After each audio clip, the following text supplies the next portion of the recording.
2025 شروع ہونے والا ہے۔ اس نئے سال کا ایک رخ تو جو کافی عرصے سے منایا جا رہا ہے، ہنگامہ اور نافرمانی اور ناچ گانے، شرابیں، بد کرداری، یہ تو باہر کا کلچر ہے۔ مسلمان کا کلچر تو یہ ہے کہ یا اللہ تیرا شکر ہے تو نے سال گزروا دیا عافیت کے ساتھ، اگلا بھی عافیت سے گزروا دے، اللہ کے سامنے ہمارا سر جھک جائے، شرمندگی کا ایک آنسو جو مکھی کے سر کے برابر آنکھ میں تیر جائے، وہ جہنم کے آگ کے سمندر بجھا دیتا ہے۔ روزانہ جب دن چڑھتا ہے تو اعلان کرتا ہے، لوگو آدم کی اولاد، میں آج نیا دن آیا ہوں، میں کل والا نہیں ہوں۔ کچھ اپنے لیے اس دن میں اپنی آخرت کے لیے کچھ بھلائی جمع کر لے، چونکہ میں اگر چلا گیا تو پھر کبھی قیامت تک میں لوٹ کے واپس نہیں آؤں گا۔ آئیں ہم سب اللہ کی بارگاہ میں جھکیں اور توبہ کریں تاکہ ہمارا یہ نیا سال عافیت کا ہو، سلامتی کا ہو۔ اگر دانے کا فیصلہ اللہ کی طرف سے ہے تو ایمان پر ہو، سلامتی کے ساتھ ہو۔ السلام علیکم ورحمۃ اللہ وبرکاتہ۔ بسم اللہ الرحمن الرحیم، والصلاة والسلام علی رسولہ الکریم وعلی آلہ وصحابہ اجمعین۔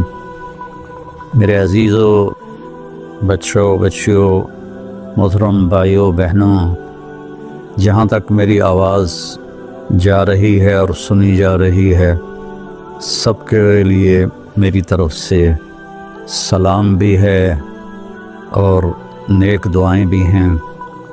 سال ختم ہونے کو ہے، 2025 شروع ہونے والا ہے۔ انسان کے پاس جو سب سے قیمتی دولت ہے وہ وقت ہے، وہ زندگی ہے، وہ ٹائم ہے، اور ہم ایک ایک پیسے کے لیے محنت کرتے ہیں اور ایک ایک روپے کے لیے کتنی کوشش کرتے ہیں، لیکن ایک سیکنڈ جو وقت ہے، یہ پوری دنیا کے خزانے اس کو واپس نہیں لا سکتے اگر وہ ضائع ہو گیا۔ مجھے آج اس کلپ ریکارڈ کرانے کی برکت سے ایک بڑی حدیث یاد آئی۔ ما من یوم الا وهو ینادی یا ابن آدم انی خلق جدید وانا فیما تعمل فی غدا علیک شہید فإن استطعت أن تفعل من خير فافعل فإني إن ذهبت لن أرجع إليكم أبدا والليل يقول مثل ذلك۔ روزانہ جب دن چڑھتا ہے تو اعلان کرتا ہے، لوگو آدم کی اولاد، میں آج نیا دن آیا ہوں، میں کل والا نہیں ہوں، پچھلے ہفتے والا میں پیر نہیں ہوں، میں نیا ہوں۔ تو کوشش کر کے کچھ اپنے لیے اس دن میں اپنی آخرت کے لیے کچھ بھلائی جمع کر لے، چونکہ میں اگر چلا گیا تو پھر کبھی قیامت تک میں لوٹ کے واپس نہیں آؤں گا۔ اور جب رات آتی ہے تو وہ بھی یہی کہتی ہے کہ کچھ کر لو، میں کبھی واپس نہیں آؤں گی۔ اور ہمارے نبی کا فرمان ہے، افلا ترون الی اللیل والنہار یبلیان کل جدید ویقربان کل بعید ویأتیان بکل موعود۔ دن اور رات کی تیز رفتاری پہ تم غور کیوں نہیں کرتے؟ ایک حدیث میں آتا ہے کہ قیامت کے قریب دن اور رات بڑی جلدی سمٹتے چلے جائیں گے، جو ہم دیکھ بھی رہے ہیں۔ تو تم دیکھو، یہ ہر نئی چیز کو پرانا کر رہے ہیں اور دنیا کو دور لے جا رہے ہیں، آخرت کو قریب لا رہے ہیں، اور اللہ کا جو وعدہ ہے زندہ کرے گا، کھڑا کرے گا، حساب لے گا، وہ تمہارے سروں پر آ رہا ہے۔ تو اس نئے سال کا ایک رخ تو جو کافی عرصے سے منایا جا رہا ہے، ہنگامہ اور نافرمانی اور ناچ گانے، شرابیں، بد کرداری، یہ تو باہر کا کلچر ہے۔ مسلمان کا کلچر تو یہ ہے کہ یا اللہ تیرا شکر ہے تو نے سال گزروا دیا عافیت کے ساتھ، اگلا بھی عافیت سے گزروا دے۔ اللہ کے سامنے ہمارا سر جھک جائے۔ کتنے ہمارے دوست، میں اب جب چاروں طرف دیکھتا ہوں تو گنے چنے چند میرے بچپن کے ساتھی رہ گئے ہیں، باقی سب اللہ کے پاس چلے گئے ہیں۔ جوان بیٹا اپنے ہاتھوں سے مٹی میں اتارا ہے۔ تو یہ عبرت کی جا ہے، تماشا نہیں ہے۔ اللہ نے اس کو قیمتی بنانے کے لیے ہمیں اپنا دین عطا فرمایا ہے کہ اس کے مطابق ہم زندگی گزاریں گے تو اللہ ہماری دنیا بھی بنائے گا، ہماری آخرت بھی بنائے گا۔ من عمل صالحا من ذکر او انثى وهو مؤمن فلنحيينه حیاتا طیبہ۔ کتنی الگ بات قرآن کر رہا ہے کہ ساری دنیا دوڑ رہی ہے کہ پیسہ آئے گا تو ہماری لائف بڑی اچھی ہو جائے گی، خوبصورت ہو جائے گی، لیکن میں تو کوئی 100 کے قریب ملک پھرا ہوں، میں نے تو لائف اٹ سیلف کو بہت دکھی دیکھا ہے۔ چیزیں، پیسہ، ذاتی جہاز، ذاتی کروز، سب کچھ دیکھا، لیکن زندگی اٹ سیلف کو بہت دکھی دیکھا ہے۔ یہ قرآن کہہ رہا ہے کہ تم میں جو اللہ اس کے رسول کی مان کر اچھے عمل کرے گا اور وہ ایمان والا ہوگا تو اس کا رب ان کو انتہائی خوبصورت، پاکیزہ اور خوشبودار زندگی عطا فرمائے گا۔ طیبہ کے یہ کئی مطلب ہیں، لیکن خوبصورت، طیبہ، خوبصورت، پاکیزہ، طیبہ، خوشبودار، طیبہ، ایسی زندگی اللہ عطا فرمائے گا۔ پیسہ ہے تو بھی ہوگی اور پیسہ نہیں ہے تو بھی ہوگی۔ اور پچھلے 2.5-3 سال سے ہمارے ملک کے حالات انتہائی تباہی کے ہیں، دکھ کے ہیں، تو اس میں ہم ایک دوسرے کو الزام دے رہے ہیں، اس کا قصور ہے، اس کا قصور ہے، لیکن جب میں قرآن دیکھتا ہوں تو وہ کہتا ہے کہ تم سب کا قصور ہے۔ ما اصابکم من مصیبت فبما کسبت ایدیکم ویعفو عن کثیر۔ جو تم پر مشکلیں آ رہی ہیں اس کی ذمہ دار تم سب ہو، تم سب ہو، کوئی ایک طبقہ اس کا ذمہ دار نہیں ہے۔ ریڑھی والے سے لے کر بادشاہ تک کو اللہ تعالیٰ کہہ رہا ہے، اور جھاڑو دینے والی سے لے کر شہزادی کو اللہ تعالیٰ کہہ رہا ہے کہ تم سب کی وجہ سے اللہ کی طرف سے تم پر حالات آ رہے ہیں، اور ابھی تمہیں بہت سارے تمہاری خطائیں معاف کر دیتا ہوں۔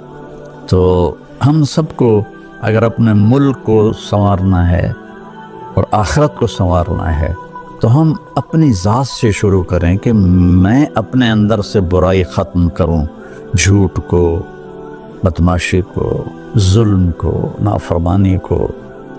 2 گناہ ایسے ہیں جن کی سزا دنیا میں شروع ہو جاتی ہے، موت کے بعد وہ الگ ہے۔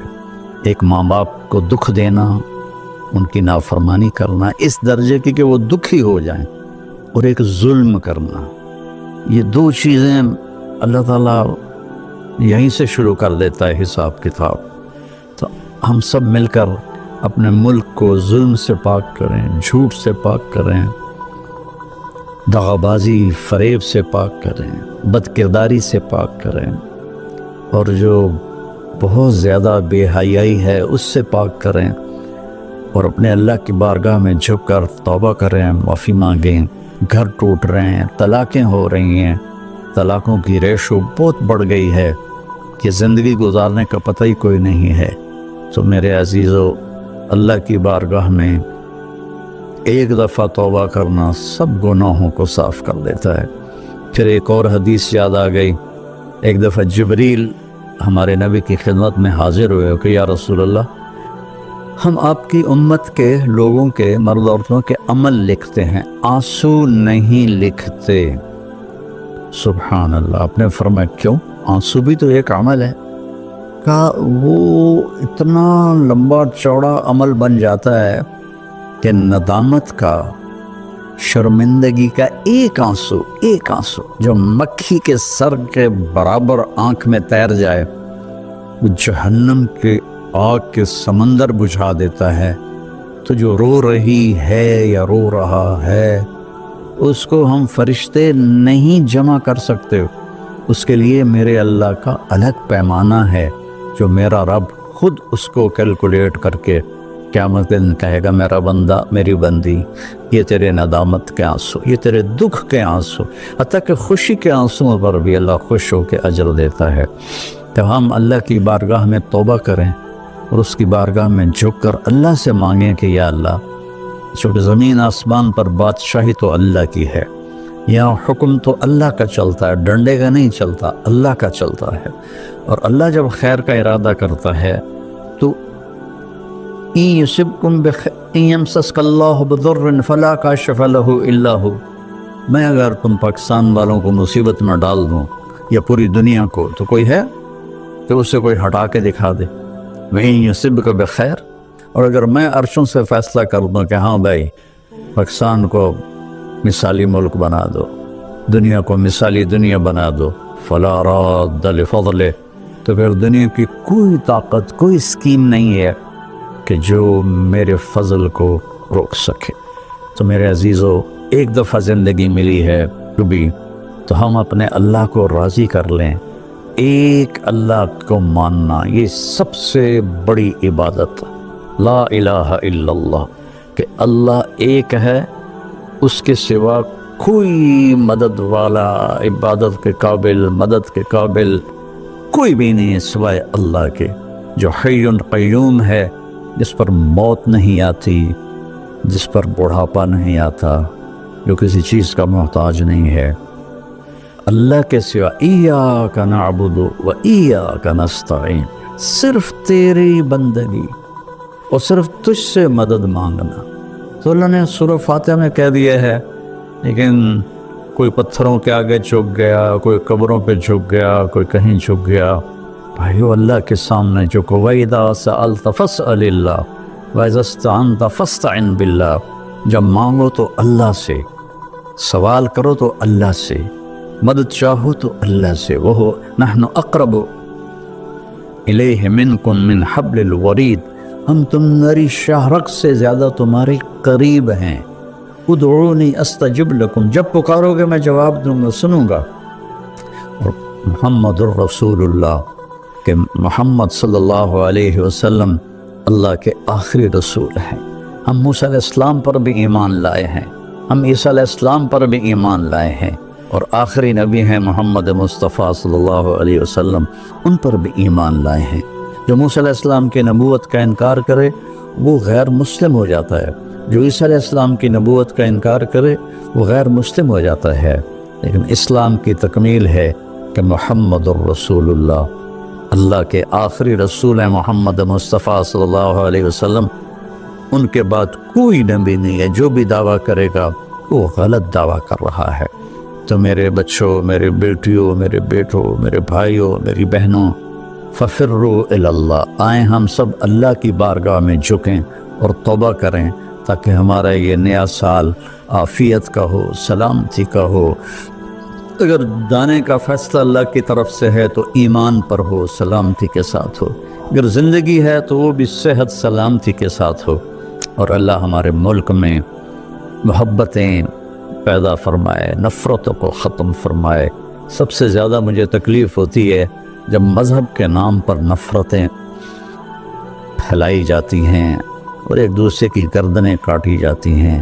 اللہ کے واسطے اس فرقہ واریت سے نکلو اور اپنے آپ کو مسلم بناؤ۔ ہم مسلم ہیں، شیعہ سنی ہمارا تعارف نہیں ہے، وہابی بریلوی دیوبندی ہمارا تعارف نہیں ہے، ہمارا تعارف ہے وہ سماکم المسلمین من قبل، اس نے تمہارا نام رکھا ہے مسلمین۔ باقی اختلاف کرو، فیصلہ ایک دن ہو جائے گا۔ یہاں ترازو ہم اپنے ہاتھ میں نہ لیں، درگزر کریں، معاف کریں، محبتیں پھیلائیں، اپنے کاروبار سے جھوٹ کو، سود کو، دھوکے، فراڈ کو نکالیں، نشوں سے بچیں۔ یہ ایک آیت آپ کو سنا کے ختم کرتا ہوں، وَسَقَاهُمْ رَبُّهُمْ شَرَابًا طَهُورًا، کہ جنہوں نے دنیا میں ان نشوں سے اپنے آپ کو بچایا اور اللہ تعالیٰ کو راضی کیا، تو ان میں سے ایک کا مقام یہ ہے کہ سقاہم ربہم، ان کا رب خود انہیں شراب طہور پلائے گا۔ اور وہ کہیں گے یا اللہ آپ تو اتنے بڑے رب ہیں، آپ ہمیں پلا رہے ہیں، تو اللہ فرمائیں گے ان ھذا کان لکم جزاء، وَكَانَ سَعْيُكُمْ مَشْكُورًا، یہ تمہاری محنت کا صلہ ہے جو تم نے دنیا میں صبر کیا، آج اپنے رب کی بارگاہ میں تمہارا رب تمہیں پلاتا ہے، وہ کیا اعلیٰ مقام ہوگا۔ اللہ تعالیٰ جتنے بھی گناہ ہیں مایوس نہ ہوں، پریشان بھی نہ ہوں، فکر مند بھی نہ ہوں، صرف توبہ کریں، صرف توبہ کریں۔ یہ کہنا ہے کہ اللہ آپ ہی معاف کر دے گا، آپ خود سوچو شمر اور حسین برابر پھر ہو جائیں گے؟ کوئی انصاف بھی تو کوئی چیز ہے؟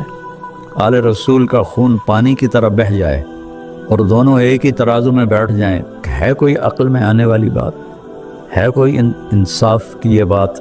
اللہ آپ پہ معاف کرے گا، اللہ بڑا غفور رحیم، اللہ پہ معاف کرے گا، اللہ معاف کرے گا، لیکن توبہ شرط ہے، توبہ شرط ہے۔ میرے نبی کی نسل نے اپنی جان کا نذرانہ دیا یہ بتانے کے لیے کہ جنت ایسی سستی نہیں ہے۔ اللہ کو راضی کرنے کے لیے جان کے سودے کرنے پڑیں تو کر دو، اولاد کے سودے کرنے پڑیں تو کر دو، لیکن وہ ناراض نہ ہو، اس کا حبیب ناراض نہ ہو۔ مہربان ہے، میں ایک لفظ بول لوں یا اللہ مجھے معاف کر دے، میرے ہزاروں سال کے گناہ اللہ ایک لمحے میں کہتا جا میرا بندہ معاف کیا، پلٹ کے پوچھتا بھی نہیں کہ دوبارہ تو نہیں کرو گے، پھر ہو جائے تو پھر توبہ کر لو، پھر توبہ کر لو، پھر توبہ کر لو۔ اللہ غفور رحیم ہے۔ آؤ بھائی ہم سب اہل وطن اور سارے مسلمان اللہ اور اس کے رسول کی طرف لوٹیں،